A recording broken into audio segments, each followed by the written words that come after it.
मैं हूं प्रियंका माथुर। आप सभी देख रहे हैं लोकमत भारत। रुक करते हैं अब तक की ताजा खबरों की ओर।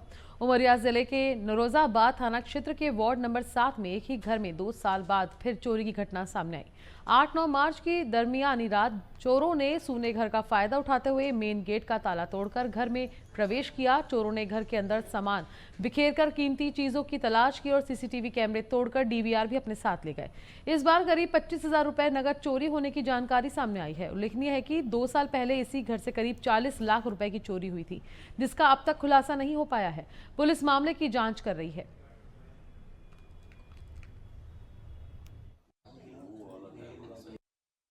ये हमारा पुराना घर है। ये हमने बनवाया था 2017 में, यहाँ बनवाया था। पूर्व में भी हमारे इस घर में चोरी हुआ था। 7 अप्रैल 2024 को यहाँ चोरी हुई थी और लगभग 40-45 लाख रुपए की यहाँ पे चोरी हुई थी और उसका भी आज तक कोई रिकवरी हमारा नहीं हो पाया है। आज उस चोरी के बाद से मतलब कुल मिला के सिक्योरिटी की बात करें ना तो इतनी ज्यादा समस्या थी, डर लगता था, दहशत हो गई थी यहाँ पे। हमने ये घर छोड़ के और हमने शिफ्ट कर लिया कंपनी आवास में, नगर पंचायत के पास में। अभी यहाँ पे हमारा कुछ सामान थोड़ा मोड़ा रखा रहता है, दिन में हम नहीं रहते हैं, सुबह शाम हम यहाँ आते हैं, प्रतिदिन आते हैं सुबह शाम। आज जब सुबह 7 बजे मैं यहाँ पे आया हूँ तो देखा तो सामने एक मेन गेट का ताला टूटा हुआ था और ताला नदारद था। उसके बाद हमारा जो ये चैनल गेट है वो भी टूटा हुआ है, वहां का ताला भी, उसके बाद जो सागौन का गेट है उसका ताला भी टूटा हुआ है। और ये फ़ोन के माध्यम से मुझे जानकारी मिली है, थाना प्रभारी ने बताया है और मौके पर पुलिस पहुंच गई है और उसमें फिंगरप्रिंट और डॉग स्क्वाड सबको बुलवाया जा रहा है। और ये पता चला है कि वो वहाँ नहीं थे, ताला लगा था घर में। तो कुछ जो चोर हैं वो सीसीटीवी कैमरा और डीवीआर ले गए और शीघ्र हम पता लगाने की कोशिश कर रहे हैं। उससे फिंगरप्रिंट ले रहे हैं। आसपास जो सीसीटीवी कैमरे हैं उनको भी हम लोग खंगाल रहे हैं। 40-45 लाख की तो नहीं, लेकिन चोरी हुई थी उनके और उसमें चोरों का पता भी लगा था और एक भोपाल के उसमें चोर थे और चोर पर उस पर एक पकड़ा भी गया है हमारे ज़िले से अतिरिक्त। तो उसको भी बुलवाने का प्रयास कर रहे हैं हम वारंट पे और उससे पूछताछ की जाएगी। नामीबिया और दक्षिण अफ्रीका से आए चीते भारतीय वातावरण में ढल गए हैं। अब कूनो जंगल में भारतीय चीतों की संख्या अधिक हो गई है। सोमवार को कूनो जंगल से बड़ी खुशखबरी सामने आई। मादा चीता ज्वाला ने 5 शावकों को जन्म दिया है। इसके साथ ही भारत में चीतों की संख्या की हाफ सेंचुरी हो गई है। दरअसल भारत में प्रोजेक्ट चीता को बड़ी सफलता मिली है। मादा चीता ने कूनो जंगल में 5 शावकों को जन्म दिया। 5 बिल्कुल स्वस्थ हैं। सीएम मोहन यादव ने मादा चीता ज्वाला और उनके शावकों का वीडियो शेयर किया है। साथ में प्रोजेक्ट चीता से जुड़े लोगों को सीएम मोहन यादव ने बधाई दी। 5 शावकों के जन्म के साथ ही भारत में चीतों की संख्या 50 पार कर गई है। अब भारत में चीतों की कुल संख्या 53 हो गई है।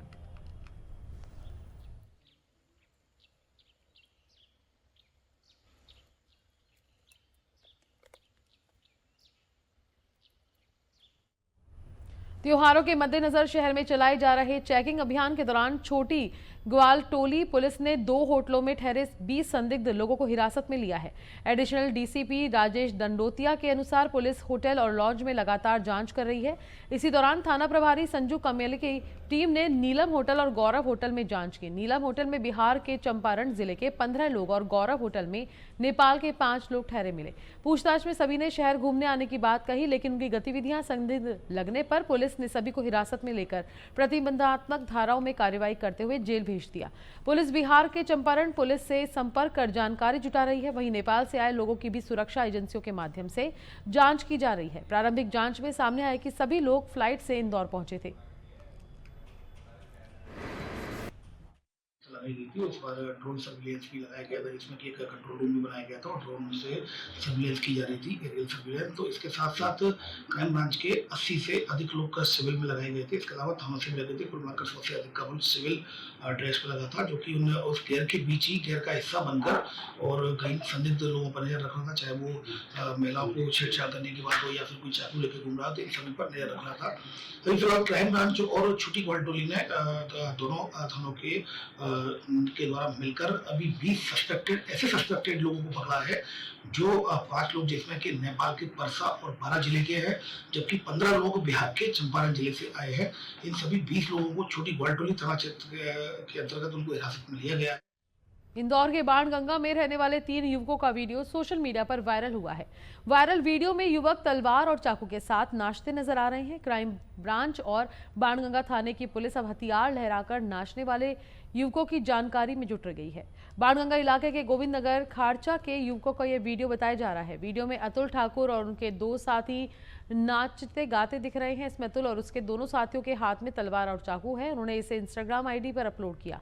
आरोपी खुलेआम हथियारों का प्रदर्शन करते नजर आए। पुलिस का वीडियो की जानकारी मिल गई है और इस मामले में एडिशनल डीसीपी राजेश दंडोतिया लहराने वाले युवकों की जानकारी निकलवा रहे हैं।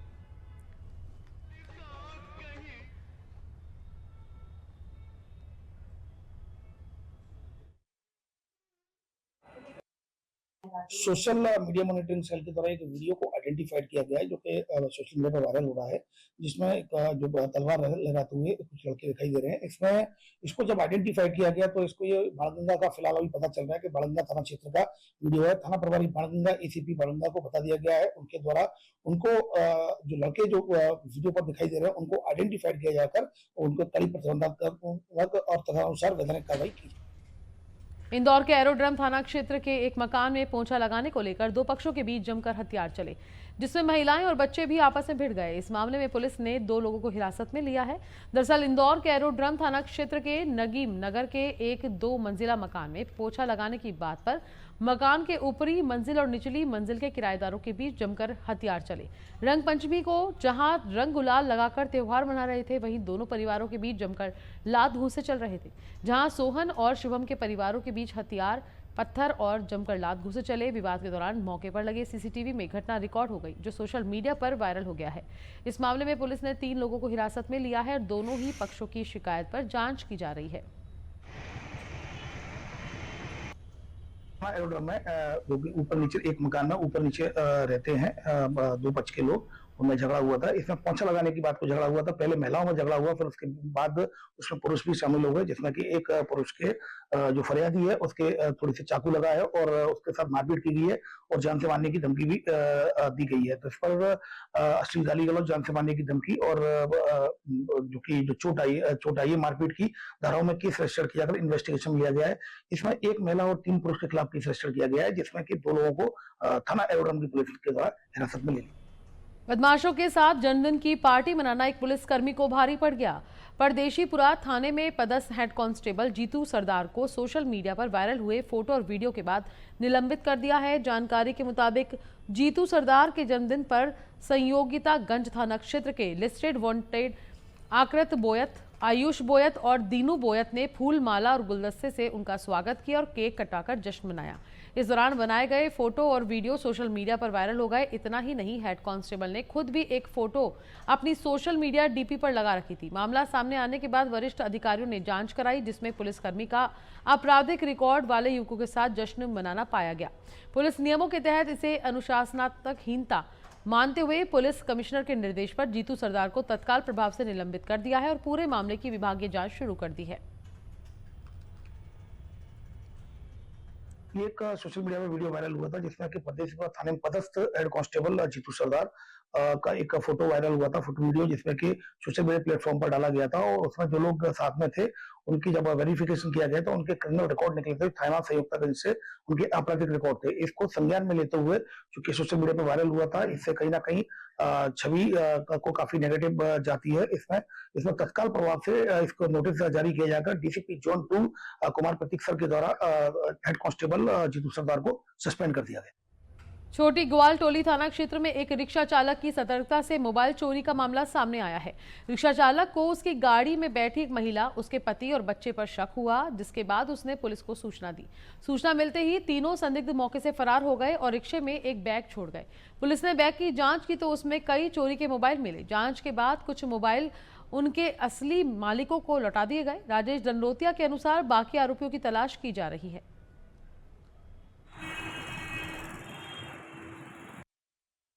गैर को देखते हुए, कल रंगपंचमी को देखते हुए पर्याप्त सुरक्षा व्यवस्था लगाई गई थी। और मैं आपको बता दूं, लगातार Indore police commissioner Santosh Kumar Singh sir के द्वारा सभी थाना प्रभारियों को लगातार मोहल्ला मीटिंग एवं सभी लोगों के साथ मीटिंग लेकर और किस तरह से सावधानी रखनी है इस बारे में बताया गया था। इसी का एक बेहतर एग्जाम्पल सामने आया कल, जो गैर में एक पति पत्नी और एक जो बच्चा था, बच्चे जो गैर में आए थे, पति पत्नी और बच्चा, वो ऑटो लेकर और बस स्टैंड जा रहे थे। ऑटो वाले को कुछ ऐसा लगा कि कहीं ना कहीं ये लोग संदिग्ध थे, तो ऑटो वाले ने तुरंत पुलिस को खबर की। जैसे ही पुलिस मौके पर पहुंची, जब तक उसने खबर की मौके पर पहुंची, तब तक वो लोग एक बैग को छोड़कर भाग गए। और जब उस बैग को खोलकर देखा तो उसमें 18 मोबाइल थे, और जिसमें कि 18 मोबाइल चोरी के मोबाइल थे, जैसा कि छोटी ग्वाल टोली के द्वारा बताया जा रहा है।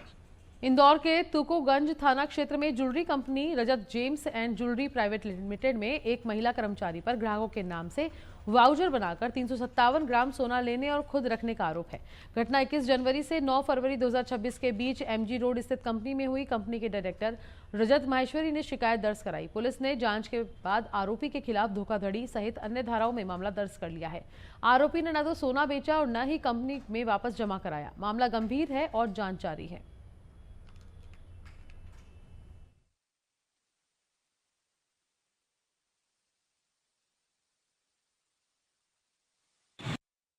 तुकोगंज में एक एफआईआर रजिस्टर की गई है। फरियादी रजत ज्वेलर्स के हैं। उनके द्वारा संचालक के द्वारा ये बताया गया कि उनके जो रजत ज्वेलर्स की जो शॉप है, उनकी दुकान पर एक मेगा राठौर नाम की लड़की काम करती थी। और चूंकि हम लोग लगातार डोर टू डोर सर्विस ही प्रोवाइड कराते हैं, जिसमें कि डोर टू डोर वो ज्वेलरी को ले जाकर, और डोर टू डोर सेल का भी काम होता है, जिसमें कि लोगों को ज्वेलरी घर घर जाकर दिखाते हैं और उसमें पसंद आती है तो वो खरीद लेते हैं। उसके बाद इसमें जो मेगा राठौर के द्वारा कुछ ज्वेलरी ऐसी बताई गई कि जो खरीदार हैं, जो लोग हैं, उनके द्वारा खरीद ली गई है, पैसा वो कुछ समय बाद देंगे। तो इस तरह वो टालती रही। फिर एक बार फिर कुछ दिनों बाद वो गायब हो गई। तब उनको पता चला, फिर जब उन्होंने 10 लोगों की सूची ऐसी दी है, ऐसे ग्राहकों की सूची दी है जिनको कि वो सोना देना बता रही थी, लेकिन उनके पास सोना नहीं पहुंचा है। तो न तो उनके पास सोना पहुंचा, और रजत ज्वेलर्स के पास न तो सोना वापस आया और न ही उनके पास जो पैसा वापस आया। जिले के सिरसोदिया गांव में सोमवार सुबह उस समय माहौल पूरी तरह बदल गया जब गांव को पुलिस और प्रशासन ने छावनी में तब्दील कर दिया। गांव में चारों ओर पुलिस बल, प्रशासनिक अधिकारी और वाहनों की आवाजाही देखी गई। दरअसल शनिवार को अतिक्रमण हटाने पहुंची प्रशासनिक टीम पर कुछ ग्रामीणों द्वारा पथराव कर दिया गया था, जिससे स्थिति तनावपूर्ण हो गई थी। घटना के बाद प्रशासन ने सख्त रुख अपनाते हुए पूरे मामले पर नजर बनाए रखी। इस बीच जेएस के कार्यकर्ताओं और अतिक्रमण वाले मकान में रहने वाले लोगों ने प्रशासन से अपना सामान निकालने के लिए समय की मांग की थी। प्रशासन ने मानवीय पहल दिखाते हुए उन्हें 2 दिन का समय दिया था। समय सीमा पूरी होने के बाद सोमवार सुबह प्रशासन पूरी तैयारी के साथ गांव पहुंचा। बड़ी संख्या में पुलिस बल की मौजूदगी में जेसीबी और बुलडोजर की मदद से अतिक्रमण किए गए मकान को तोड़ने की कार्रवाई शुरू की गई। कार्रवाई के दौरान सुरक्षा व्यवस्था के कड़े इंतजाम किए गए थे ताकि किसी प्रकार की अप्रिय घटना न हो। मौके पर कई थानों के थाना प्रभारी, पुलिस बल और प्रशासनिक अधिकारी मौजूद थे।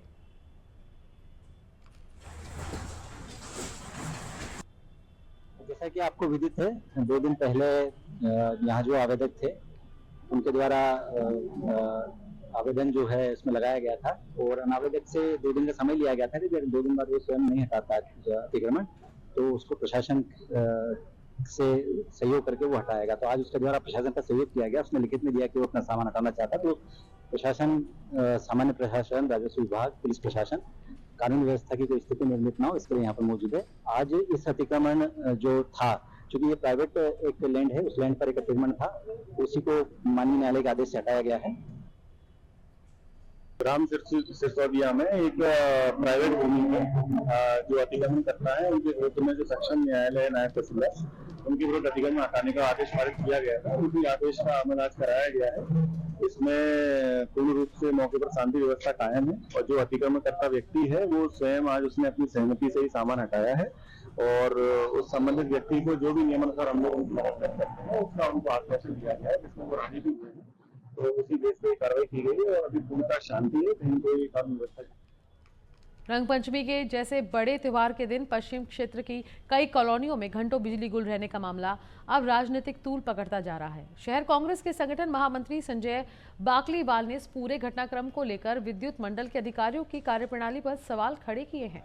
बाकलीवाल ने आरोप लगा है कि रंगपंचमी के दिन राज मोहल्ला सहित पश्चिम क्षेत्र की कई कॉलोनियों में लगभग 6 घंटे तक बिजली बंद हुई।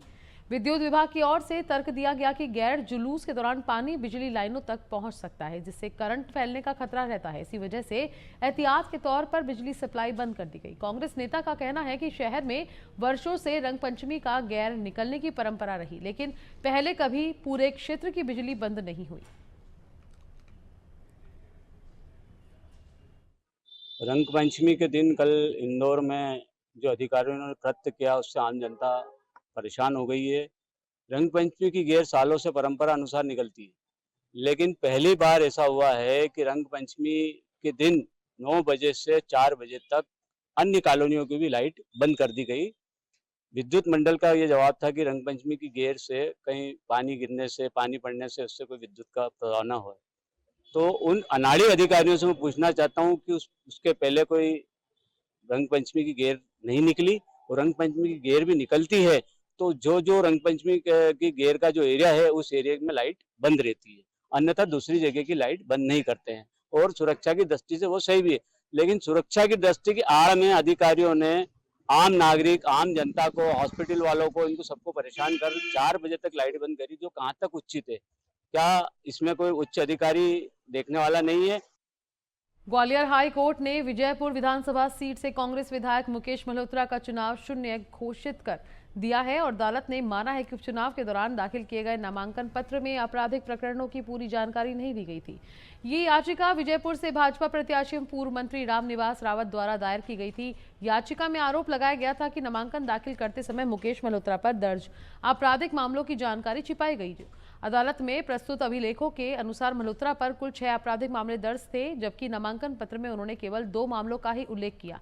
इसे गंभीर तथ्य मानते हुए न्यायालय ने चुनाव परिणाम निरस्त करने का फैसला सुनाया। इस निर्णय के बाद विजयपुर विधानसभा सीट रिक्त मानी जाएगी और यहां दोबारा चुनाव कराए जाने का रास्ता साफ हो गया है। राजनीतिक हलकों में फैसले को लेकर चर्चाएं तेज हो गई हैं।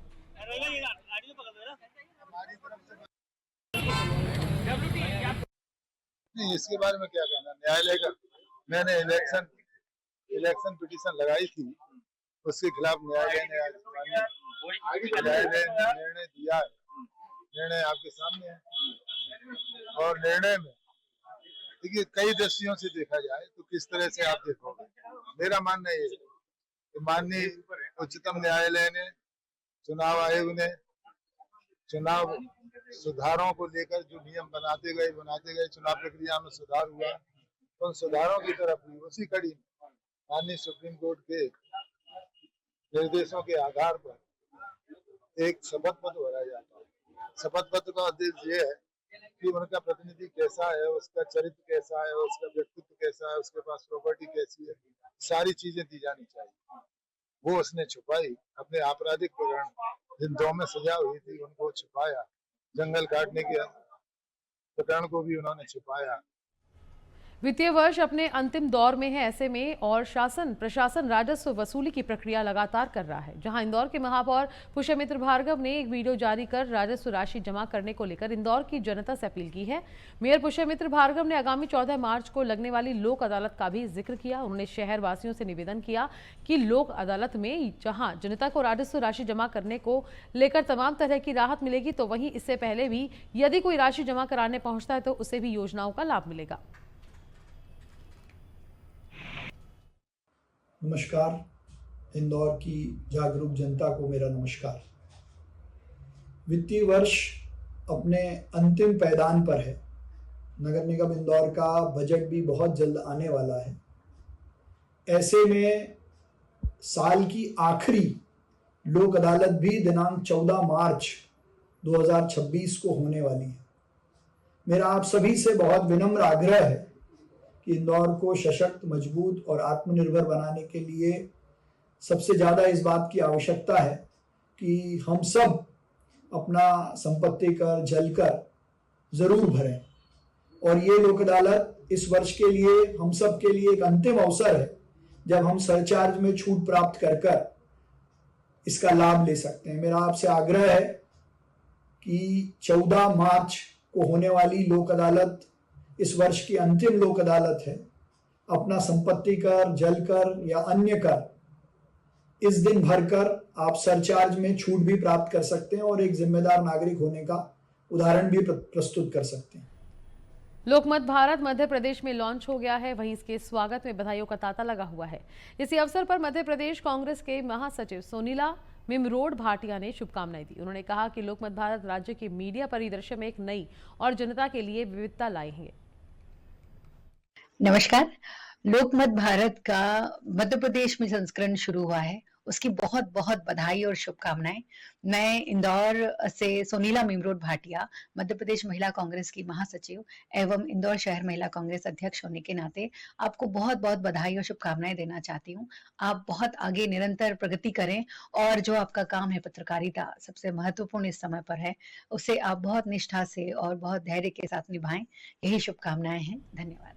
इंदौर के महाराजा यशवंत राव अस्पताल के जूनियर डॉक्टरों ने स्टाइपेंड की मांग को लेकर बाइक रैली निकाली। उनका कहना है कि 2024 के बाद से स्टाइपेंड नहीं मिला है, इसलिए 2025 और 26 की बढ़ोतरी सहित भुगतान की आवश्यकता है। पहले उन्होंने काले पट्टे बांधकर काम किया। रंगपंचमी के दिन अत्यधिक मरीजों के कारण उन्होंने सेवा जारी रखी। डॉक्टरों ने हड़ताल जारी रखने और भविष्य में अलग तरीके से आंदोलन करने की चेतावनी दी। मध्य प्रदेश में हजारों अन्य चिकित्सक भी इसी मांग के समर्थन में हैं। इस प्रदर्शन से सरकारी अस्पतालों में स्टाइपेंड और कर्मचारियों के अधिकारों का मुद्दा उजागर हुआ। मंत्रालय एंड सचिवालय जो वहां से ऑर्डर आया था जून 2021 में, जो ऑर्डर आया था 7 जून 2021 को, उसके तहत प्रति वर्ष ये वृद्धि होनी चाहिए थी, जो कि 2023-24 और 23-24 में हुई, लेकिन 2025 और 26 की वृद्धि अभी तक नहीं हुई है। 25 की वृद्धि अप्रैल माह में हो जानी चाहिए थी। तो 11 महीने से जो डॉक्टर्स हैं, जो रेजिडेंट डॉक्टर्स हैं, दिन और रात कड़ी मेहनत करते हुए मरीजों की देखभाल करते हैं, वो आज अपने बेसिक मनोदय की वृद्धि के लिए इस तरह से मजबूर हैं कि आज हमको काली पट्टी लगा करके प्रदर्शन करना पड़ रहा है। और अगर ये प्रदर्शन हमारा आगे सरकार तक नहीं पहुंचा और अगर हमारी मांगे नहीं मानी गई तो हम स्ट्राइक भी करेंगे, जो कि हम करना नहीं चाहते हैं, लेकिन हमें मजबूरी बस ये करना पड़ेगा। कांग्रेस पार्टी ने सोमवार को गैस सिलेंडर के बढ़ते दामों के विरोध में केवलराम पेट्रोल पंप पर सरकार के खिलाफ नारेबाजी करते हुए अनोखा विरोध प्रदर्शन किया। कांग्रेसी गांधी भवन से रैली के रूप में केवलराम पेट्रोल पंप पहुंचे। महिलाओं के सिर पर गैस चूल्हा, बर्तन और सिलेंडर की टंकी रखकर साथ आए। केवलराम चौराहे पर के गैस सिलेंडर का उन्होंने पूजन किया। चौराहे पर बैठकर पारंपरिक तौर पर महिलाओं ने चूल्हे पर चाय बनाई। इस दौरान शहर कांग्रेस अध्यक्ष प्रतिभा रघुवंशी ने आते जाते हुए राहगीरों को चाय पीने का आग्रह करते हुए चाय भी पिलाई। कांग्रेसियों का कहना है कि सरकार लगातार दाम बढ़ा रही है, ऐसे में गरीब को गैस सिलेंडर लेना मुश्किल हो रहा है। कांग्रेसियों ने सरकार के खिलाफ नारेबाजी करते हुए गैस के दाम कम करने की आवाज बुलंद की। और हमको ये चूल्हे पे फूकने के लिए, फिर से चाय बनाने के लिए छोड़ दिया। महिलाओं की कमर महंगाई के कारण तोड़ दी जा रही है। आप सब ने देखा महंगाई कम होने का नाम नहीं ले रही। आज हमारे देश के पेट्रोलियम मंत्री 4 दिन पहले कहते हैं, जो एफ-18 के यार हैं, कि देश में आपूर्ति पूरी है, लेकिन 2 दिन बाद ही इन्होंने सिलेंडर के दाम 60 रुपए बढ़ा दिए। कमजोर विदेश नीति के अब खामियाजा इस देश की आम जनता को भुगतना पड़ रहा है। और मुझे लगता है मोदी राज में जो महंगाई है वो इनकी डार्लिंग बनकर भारतीय जनता पार्टी की गोद में बैठ गई है। क्योंकि कांग्रेस के समय जब 450 रुपए का सिलेंडर मिलता था तो स्मृति मैडम सिलेंडर लेके डांस करती हुई नजर आती थी। आज 1000 रुपए से ज्यादा का हो गया, लेकिन भारतीय जनता पार्टी के लोग बोलने को तैयार नहीं है। अनंतपुर के वार्ड क्रमांक 9 में निगम द्वारा सड़क निर्माण कार्य के दौरान विवाद खड़ा हो गया। 2007-2014 तक दर्ज रजिस्ट्रियों में सड़क की चौड़ाई 15 फीट थी, जबकि 2022 में पूजा शुक्ला की रजिस्ट्री में केवल 10 फीट दर्ज हुई। पूर्व से निवासरत परिवारों के अनुसार रोशन शुक्ला अपने भूखंड में 5-5 फीट सड़क शामिल करना चाहता है। विवाद के दौरान दबंगों ने सड़क निर्माण रोक दिया और बीएसएफ जवान के परिवार को जान से मारने की धमकी दी। निगम ने सीमांकन के आदेश दिए, लेकिन राजस्व अमला निर्धारित तिथि पर मौजूद नहीं हुआ। परिवार दहशत में है और अब उन्होंने राजस्व विभाग के विरुद्ध सीएम हेल्पलाइन में शिकायत दर्ज कराने की बात कही है। मामला न केवल सड़क निर्माण में बाधा और जमीन विवाद का है, बल्कि सुरक्षा के गंभीर खतरे का भी है। प्रशासनिक हस्तक्षेप, सीमांकन और पुलिस सुरक्षा जरूरी है। हमने नगर निगम से पास कराया था रोड। हमारी रजिस्ट्रियाँ 4 हैं, तो 4 रजिस्ट्रियों में 6, 7, 10 की रजिस्ट्रियों में 15 फीट रोड लिखी है और उनका कहना यह है 2022 में जो लिए हैं बोल रहे हैं हमारे में 10 फीट लिखी है, इसीलिए उन्होंने आपत्ति कर दिया और गुंडे लेके 14 दिसंबर को आए और रोड निर्माण बंद करा दिए। इसके कारण हमको बहुत दिक्कत हो रही है। हमारे हस्बैंड बॉर्डर में हैं। रीवा के दाड़ा गांव में एक किसान पर बंदरों के झुंड ने भयंकर हमला कर दिया। खेत में अकेले काम कर रहे युवक के शरीर पर गहरे जख्म हैं। घायल किसान को चंद्रपुर के निजी अस्पताल में भर्ती कराया गया है। ग्रामीणों का कहना है कि बंदरों के आतंक के कारण खेती करना मुश्किल हो गया है और वे वन विभाग से मदद की मांग कर रहे हैं। ये मामला जनी थाना क्षेत्र का है। स्थानीय लोग बंदरों की बढ़ती दहशत और वन विभाग की धीमी प्रतिक्रिया से नाराज हैं। घटना ने इलाके में सुरक्षा और वन प्रबंधन पर सवाल खड़े कर दिए हैं।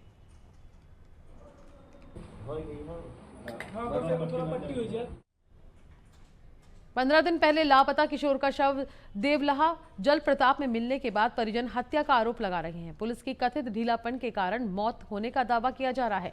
लालगंज मोड़ पर शव रखकर ग्रामीणों ने चक्का जाम किया और न्याय की मांग की। ग्रामीण एसपी कलेक्टर को बुलाने और एसआईटी जांच की मांग कर रहे हैं। मौके पर भारी पुलिस बल और अधिकारियों की मौजूदगी के बीच एसडीआईआरएफ और एनडीआरएफ की संयुक्त टीम ने शव को सुरक्षित बाहर निकाला। मामले की जांच अभी चल रही है और प्रशासन ने तनावपूर्ण स्थिति पर नियंत्रण रखा हुआ है।